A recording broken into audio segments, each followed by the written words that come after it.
Morning. So, welcome to Crushing It, where risk meets opportunity and we explore the real stories of success. Today, I'm excited to welcome Kate Williams, partner in the risk assurance and advisory practice at Maxwell Locke Ritter. It's the largest locally owned accounting firm in Austin, Texas. And Kate is the go-to expert for SOC, high trust, HIPAA, all those other risk standards for cybersecurity. And she specializes in helping startups start the compliance foundation they need to scale. She brings clarity to complexity, which is always a huge challenge, and helps companies turn regulatory pressure into real momentum. So, Kate, welcome to Crushing It. Yeah, so I think one of the things we talked about earlier was, I was a little surprised when you mentioned that clients come directly to your firm for compliance work. I kind of assumed it would just be from an existing client that was, you were supporting through accounting practices. Yeah, yeah, I found that interesting too at first. So I think what's happening, companies are needing compliance work earlier and earlier, especially the ones we work with. So like enterprise, software as a service, health tech, fintech, companies that get really sensitive data really early or are trying to sell to large customers. They'll end up needing like a SOC 2, for example, a lot earlier than they'll need a financial audit or even our level of kind of tax preparation and return services. So we certainly get kind of crossover clients from our audit team and tax team, but a lot of brand new to the firm clients just because they're too early for other services. They just need this type of compliance work much earlier than companies used to. It's just really pushed earlier and earlier. So we get to see a lot of clients first in our kind of like journey with them as a firm. So when the company starts out and they just have like a limited number of employees, I think as soon as they start thinking about cybersecurity, like I need a SOC 2. Hmm. When's the natural point for them to start getting involved in that process? Because it's a fairly expensive and time consuming process. And so where in the startup journey do you see the best fit? Yeah, that's a great question. Yeah, it's hard to balance because you have all these early stage startups. They're not making money. They might still be working out, product market fit. They have some venture dollars in the door, or maybe they're just seed stage and very, very early and have working with pretty limited funding. But they hit this point where it's kind of a do or die moment where they have this great new prospect, like this large company is interested in buying their tech platform. And so you kind of have to play ball to get that large client in the door, that large customer in the door. So they kind of often see it as, you kind of have to pay your dues and then you get the big win. And then it kind of goes from there. Like once you get that large company logo, you can get more large company logos, and they're all going to ask for the same stuff. They're all going to ask for a SOC 2 report and then some down the line. But navigating the timing is definitely tricky. Um, One thing I recommend for startups, a lot of times they wait until they have like this company wants to work with us right now, but we need a SOC 2. Um, So, Oh, no worries. We'll hit the point where companies are rushing. Like they have this prospect that's great. They really want to sign the deal. The sales team is itching to get them signed, and they're waiting for this SOC 2. So one thing I recommend is not necessarily like going through the whole SOC 2 process and paying for the SOC 2 report earlier than needed, but to go through a readiness process. So like you have kind of your ducks in a row, you have things in order. So whenever you do get that big customer come in that needs that SOC 2 report as soon as possible, you're much more prepared and you aren't rushing to both fix things and get through the audit at the same time. yeah, I can imagine if they're responding to a large customer, and there's not a lot of preparation made ahead of time. It's a bit of a scramble to, Hmm. get because how long does the normal SOC 2 process last? And can you talk a little bit about that and like what that if without the lack of if there isn't preparation, what does that look like? Yeah, yeah. So when we work with a client with through a readiness process, we're usually in kind of meetings, like observing things, asking for things over the course of about 2 weeks. So not a huge time crunch there. But what the kind of elusive part that no one knows is how long will it take to fix the things? Because with SOC 2, you really want to wait until you're in a position where that SOC 2 comes out clean. If you have a SOC 2 report that has a bunch of issues and deficiencies, like data is not encrypted, they don't deactivate access for their users. If it has all these issues, you're in a worse spot than if you didn't have a SOC 2 at all. So that kind of remediation time frame is very variable. Sometimes it's pretty quick and easy, and other times it's very rare. It's very rare that it requires dev work. But if it requires dev work, that takes a long time to kind of fit it into your sprint cycles. But that's kind of the uncertain component that people need to keep in mind is how long that'll take. And once things are kind of fixed and tidied up, we essentially come back in, we look at kind of evidence of remediation, essentially like, all right, you didn't you didn't offboard users before. Let's see that you do now. You didn't have an incident response plan before. Let's see that you do now. And then we can usually turn around at least a SOC 2 type 1 pretty quickly, and that'll keep customers happy, at least for a little while until they always want the type 2. But the type 1, you can get that reasonably quickly once things are resolved, and that appeases them generally for 3 months to a year usually. Yeah, and sometimes I guess it's a little hard for people that aren't involved in the SOC world to keep track of what all these different SOC reports are. I mean, Mm-hmm. so for general cybersecurity, it's well, SOC 1 is really kind of like financial controls. Yeah. And so cybersecurity is really concerned about primarily the SOC 2 report. Can you Mm-hmm. explain the difference between a type 1 and type 2 just for our audience? Yeah, absolutely. Yeah, and honestly, I wish it was like a SOC 1 type A and a SOC, 1 type B. Having multiple, the 1 and 2 in two places tends to get a little confusing, but that's a great question. So a type 1, we really encourage clients to do a type 1 first. You, you don't really, it's not something that you do recurring, but like your first at bat at doing SOC 2. Doing a type 1, it's as of a point in time. So, say we've been working with a client with readiness and they fixed things, we'll just hit that last day of the current month and say, okay, did you have everything in place as of this last day of this month? Okay, we can issue you the report. So it's kind of baby steps towards the process and streamlines, like kind of makes it get out the door faster.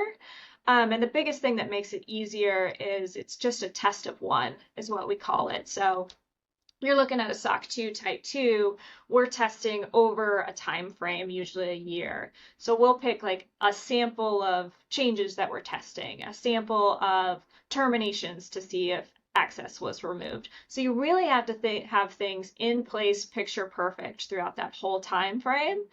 But for a type 1, you just have to do the right thing once. We only have to look at it once. Obviously, the assumption is right after that report's issued, you're still doing that stuff because you're going to move into a type 2, which covers that time frame. But it gives you a really good example of what is the evidence that I'm having to provide that works for SOC 2.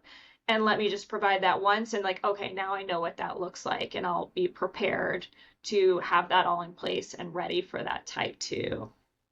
Okay.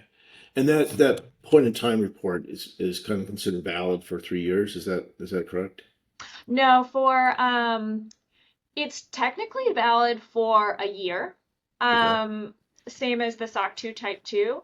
But one thing we see happen with some of our newer customers, they'll go through readiness, they'll have a Type 1, and their customers are happy, but they're still really pushing for a Type 2. And so we'll sometimes do like a 3-month type 2 just to get them that SOC 2 type 2 report earlier. So it is a more expensive endeavor if you have readiness and then a type 1 and then 3 months later a type 2. But a lot of times when companies are working with very large prospective customers, that's just their expectation. They're like, we need a SOC 2 before we sign the paper, so get a type 1, and then we need you to have a type 2 by this date. So a lot of it is dictated by the customer and not necessarily like what a company would decide to do. But if customers are okay with it, that type 1 technically can be valid for a year. Okay. And I guess there's a lot of pressure on the company that's going through this process because they're kind of responding, trying to keep a client happy. Mm-hmm. Have you seen things go sideways sometimes where through any different reason? Ooh, um, the biggest thing, the but kind of the worst thing I've seen happen um, is a company. I worked with a company where we did the SOC 2 Type 1, and they thought they had that full year. And then they later reread an amendment to the contract that was signed, but not everyone knew about it. And that had given a specific date for the SOC 2 Type 2 and like financial repercussions if that wasn't accomplished by a certain date. So that was the most scramble. That was like the fastest. Yeah. Like everyone stop everything because it actually had like real dollars tied to it associated with that deal, which I don't usually see that. Usually I see like contract is null and void if you don't have it by the state, or just they won't sign it until you kind of have like that engagement confirmation. But this had actual like fines and penalties, and they saw that the team that was kind of working with us directly, didn't know about it until we had a very slim margin to work Yeah. through that. So it made that kind of like that double scramble, like it goes from the normal trying to get everything done to Yeah, like, oh, now we're super compressed as far as what we got to get exactly. done. Exactly. And we talked a little bit about trends with AI and cybersecurity, and that there's some really kind of crazy stuff that was going on in that area. So have you seen that affect what you're doing from a compliance standpoint? Yeah, yeah, absolutely. I think it has two types of impacts. So one impact is just how are we helping customers deal with that? So the SOC 2 framework um, hasn't rolled out any new, like, here's guidance around AI security that you need to roll in. High Trust does have kind of an AI specific component to it. Obviously, like, NIST has um, an AI framework. So, like, different kind of oversight bodies or regulatory bodies or, groups are creating some things around like how do you assess risk associated with AI so we could kind of put that into our like compliance process for our customers. But it's not um, there doesn't seem to be a commonly held, everyone decided this is how you do it. So a lot of times what we'll do with our customers is we'll make sure that when we do any work with them, but especially in a SOC 2, we're evaluating components of kind of AI security as part of like our normal suite of tests. So for example, like we would test in your change development and deploy process, we'll evaluate, are you approving changes? Are you testing changes? So now a lot of that is, some of the PRs might be automatically approved, and there's like AI on the back end to evaluate, like, is this good to deploy or not? Or a lot of the automated tests now have kind of like AI on the back end of identifying things that like wouldn't necessarily have been easily identified by a human. So in a lot of ways, those make that process more secure. So we'll kind of reflect that. And in other ways, it introduces risks. So we try our best to make sure we're being as considerate as we can for like both the pros and cons of leveraging AI in an organization, but we don't have like a neat and tidy checklist necessarily. So that's been a So, big effort for us. so what do you think, like, when companies start using AI, and, regardless of what the company policy may be, Hmm. employees are using AI one way or Absolutely. another. Um, what do you see the biggest threat by just using the casual use of AI? Yeah, yeah, absolutely. Yeah, so I think shadow AI is very real. It seemed like for a while, companies were defaulting to AI is banned, no one can use AI, which just makes shadow AI skyrocket because people are like, Mhm. this makes my life easier. This makes me better at my job. I'm going to use it anyway. And so they're using platforms where that data gets trained, or used for training the models of, for if you're using like ChatGPT without the enterprise version, etc. Um, so that's certainly a big risk. It seems like more and more companies are starting to say like, okay, we can't ban it, that's not working. So how do we Mhm. kind of build out an authorized mechanism for people um, to use AI, including, the LLMs. We're doing that here. We have enterprise ChatGPT now, which we didn't, originally it was like, well, don't put stuff in ChatGPT. This is client data. But now we've kind of rolled this out as a firm. So I think more and more companies are doing that. But there's still a there's still a big risk, I think, primarily with healthcare and health tech. Because that's an area where you have very, very specific requirements for how you handle that health data. And so you could very easily put yourself in breach of contract, or HIPAA violation territory anytime you're putting that data in a place that hasn't been very strictly, you know, regulated or evaluated and approved by the company. So that's where I see the biggest risks. I personally like I'll put some health data in my pro version of ChatGPT, and I'm not that worried about it. But when you're an organization that has a bunch of healthcare data on behalf of others, that is not, that's not a decision that you're able uh, to make. It's very, very, they have to be very, very cautious. Yeah, and I guess it's probably it goes down to how much do you trust the AI companies when they Yeah. say that the queries come back to you, or the results come back to you, doesn't go somewhere else.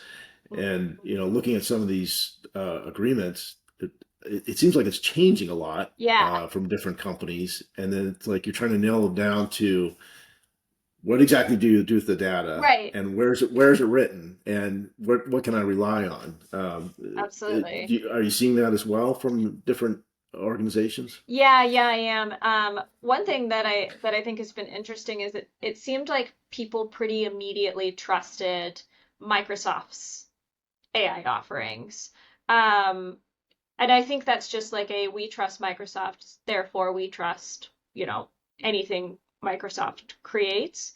But I actually think Anthropic, who created Claude, they're a very, very thoughtful and security-minded company, and they've been very quick to get pass all the regulatory requirements, and they've been very clear about how they use data. So I personally, Anthropic isn't a name that everyone knows, so I think people don't necessarily have that immediate reaction. But if you really dig into kind of like the reputation of these companies, obviously Microsoft has a great reputation. This is not a diss on Microsoft. It's just I personally, know a lot about Anthropic and trust them just based on those things. Whereas a lot of people I think are relying on their previous notions of like, well, I trust Microsoft.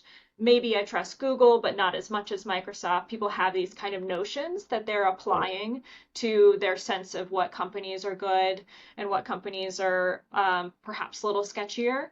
But when it comes down to it, I think it's very similar to cloud computing, where very early on it's like I don't trust anyone with my data. My data lives in this server and that's where it stays. And then you get to the point where there's cloud hosting options, but maybe it hasn't been fully decided like, well, what do they need to abide by to make people feel comfortable?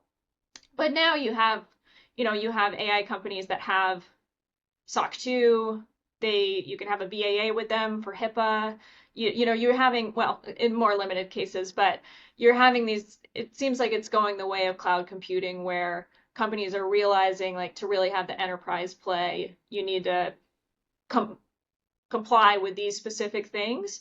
And so I think it'll just end up being very similar to that, but obviously with the caveat that the added risk of like, are you using my data to train your model, which was not a concept with cloud computing purely early on. So I think once you have that settled, beyond that, it's a very similar kind of concept as far as like evolution of trust, I would say. Yeah. And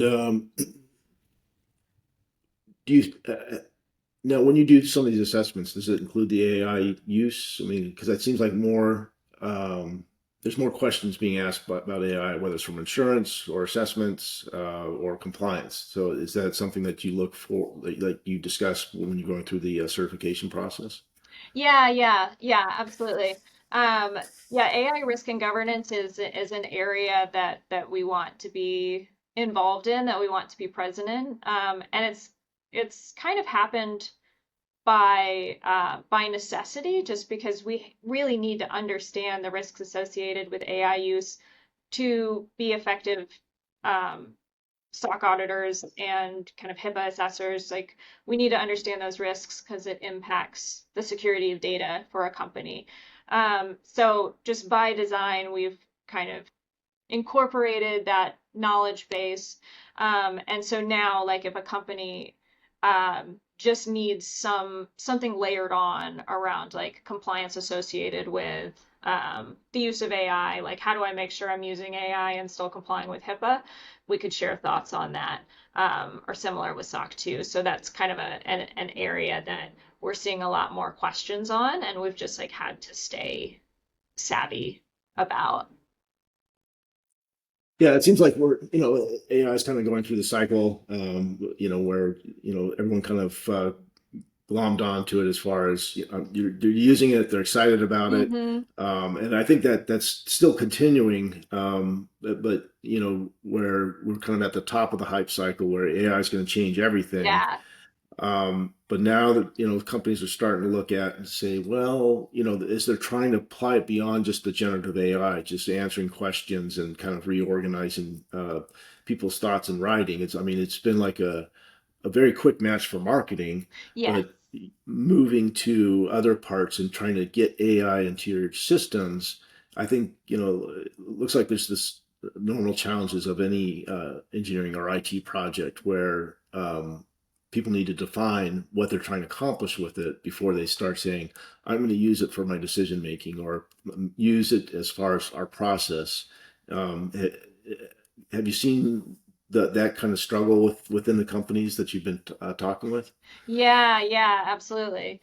Yeah, there's a lot of blind trust and hope, perhaps. Yeah. Um, and I think there was just when people first started using ChatGPT, when it was first like gaining popularity, just the what we had before to what we had then was so drastic. And I think there's like a sense of it'll just keep being that drastic of like and of a change over and over again, and you know but really like that first uptick of like this is what AI can do, this is what generative AI could do, that was like I think very eye-opening for a lot of people.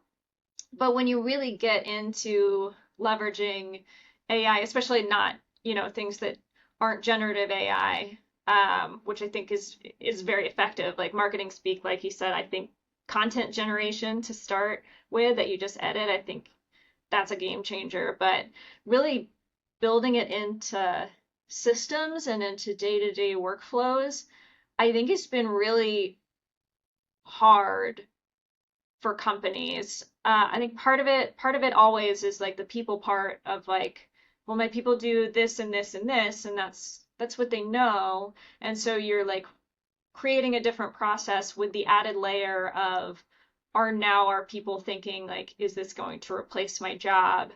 In which case, perhaps they're a little bit less excited to make that a super successful endeavor or to really, go all in, which is what you need with any big company, system or process change. Um, and also, I just think the way systems and processes currently work, it's a lot of different systems. Sometimes they talk well together, sometimes they don't. And without having just all that data centralized in one place for the AI for AI platforms to kind of analyze and work with, it makes it very clunky where you're just like, okay, let me fix this tiny thing, but it doesn't impact this other thing. When people I think are like, well, we'll just roll this out and it changes everything about how we do finance and accounting and it changes, all end-to-end processes.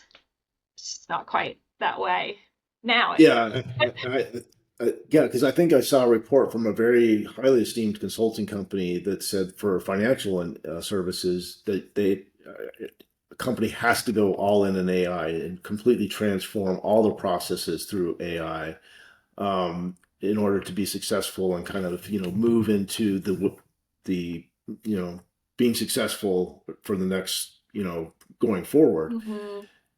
But that's a really high risk move, Yeah, and I was surprised that the consulting company uh, put it that way. As far as I think more companies are going with a cautious approach because I think as we kind of look at AI, there's some things it's good at and some things it's horrible at. An yeah. example is I do a lot of fixing things around the house, and I'll go Uh-huh. to YouTube and watch a video like a lot of guys and just kind of do the just in time learning. I've tried using ChatGPT to help me do troubleshooting, and it's horrible. I mean, it'll Yeah. make up things that are not there and like Hmm. say, oh, your fuel pump is right there, and you go and look at it like, no, it's not. Yeah.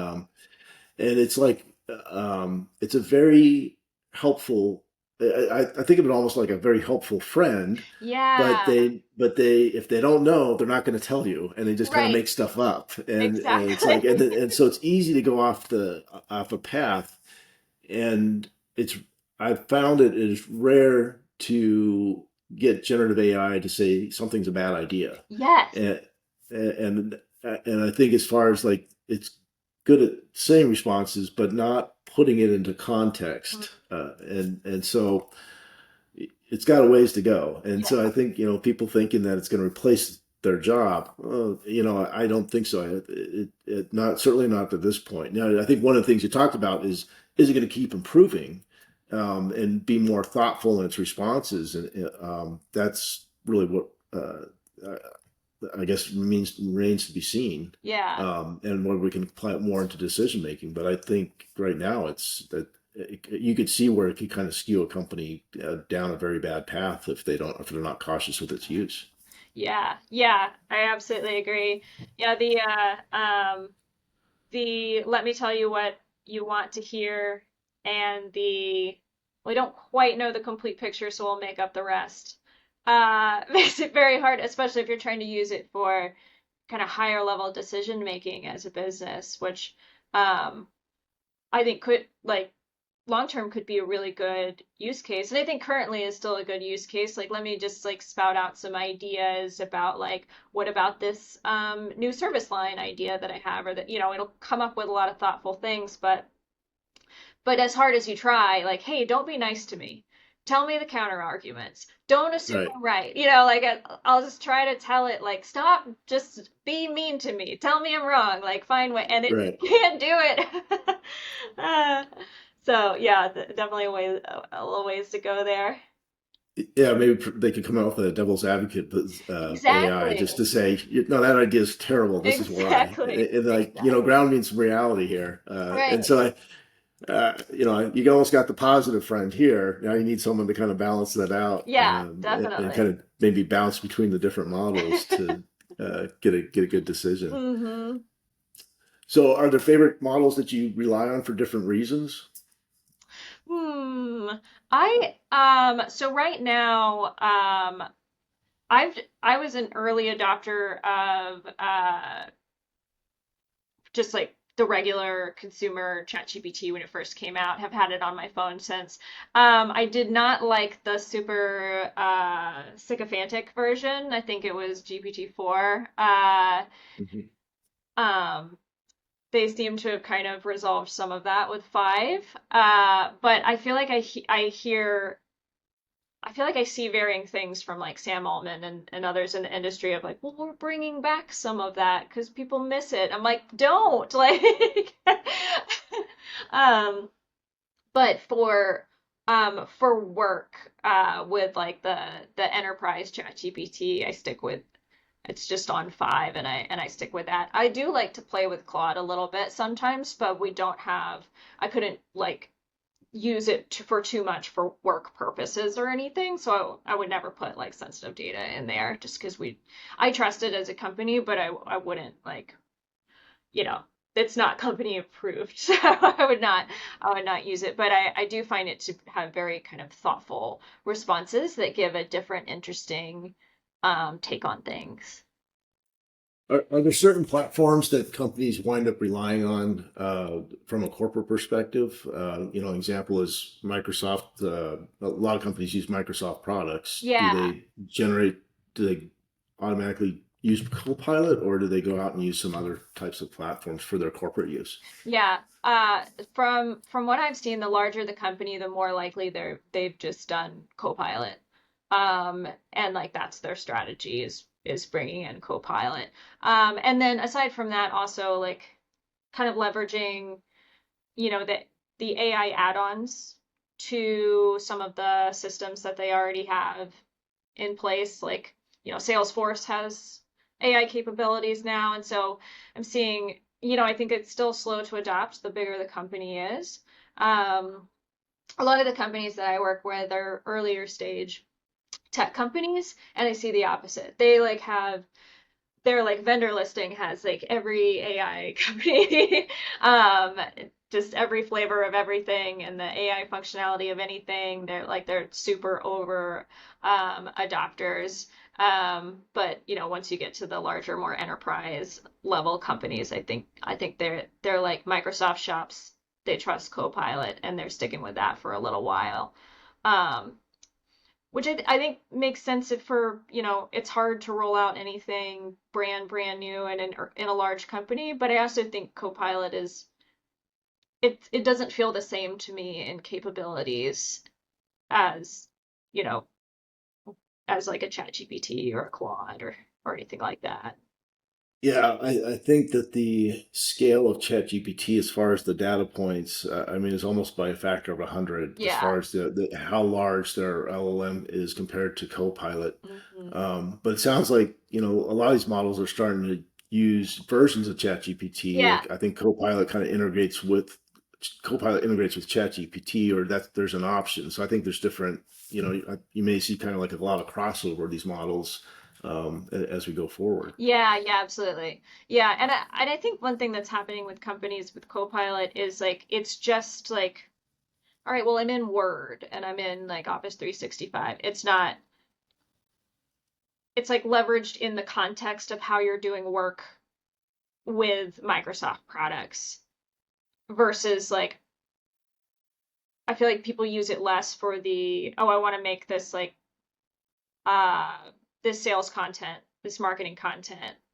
Um, so like the things that are outside of your like life in Microsoft, um, I feel like that's not pondered as much. It's kind of like this makes my Microsoft life easier. It's Yeah. how I kind of see that being used. So I'll kind of close up with a final question. I guess, where do you see the largest risk for like these smaller companies that haven't, that, they're just starting out? What would they get the greatest return on investment if they're just starting their cybersecurity journey? Yeah, yeah, that's good. Gosh, tr Well, I'm training. not trying to stump you, Kate. I I mean, know. I'm like, it's hard question.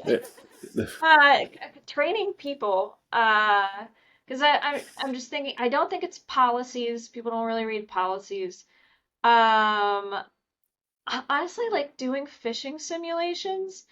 Uh, I feel like that's like a common just early company failure of like keys to the kingdom person gets a phishing scam and shared and a password gets leaked or uh just the people part so risky. I mean there's also kind of like security monitoring that's huge. There's a lot of things that are game changers, but if I'm thinking like really early stage, like what's the first thing I tell people? It's make sure your people know the real risks, like the real cyber risks, and like that they will be prone to attack because everyone is, and just because you're small doesn't mean they won't target you. And essentially, if you don't have any money to like pay off a fine or a lawsuit or something like that, you just shut down, you know? yeah, Like shut yeah. down, maybe I'll try again next year.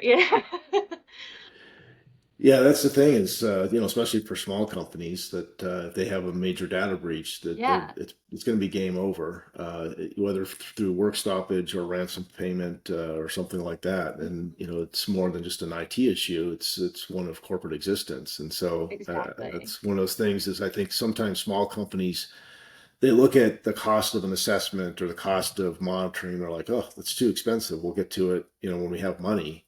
Yeah, But if they just take some basic steps, like on their own, that probably improves their security quite a bit. yeah, And one of the things that I was surprised at is, when we build a security stack and put controls in place, employees assume that that's going to take care of everything. They don't have to yeah, worry about it. Like you're going to catch all the phishing emails. Like no, no, they're still going to come through, and you right. still need to be careful. You need to still Yeah, be a little bit cynical about these things. If it's too good of a deal, it's probably is. yeah, And I've seen that security culture really starts. The most effective security culture starts with the leaders, the business leaders, not the IT people, not the security people. But if you want a true security culture, it really comes from the CEO, COO, the executive leadership. If they take security seriously, everyone's going to. But if it's just security kind of beating the drum that hey, yeah. you gotta be careful, you gotta be careful, it's not. It doesn't resonate as much because then they're thinking it's an IT problem or just a security problem. I don't need to really get involved. Yeah, definitely. I definitely agree. Tone at the top. Big deal. Yeah. Well, Kate, I really appreciate sitting down with you and just Yeah, talking about assessments and AI and where things are going. It's just a fascinating area where it's just growing and changing all the time.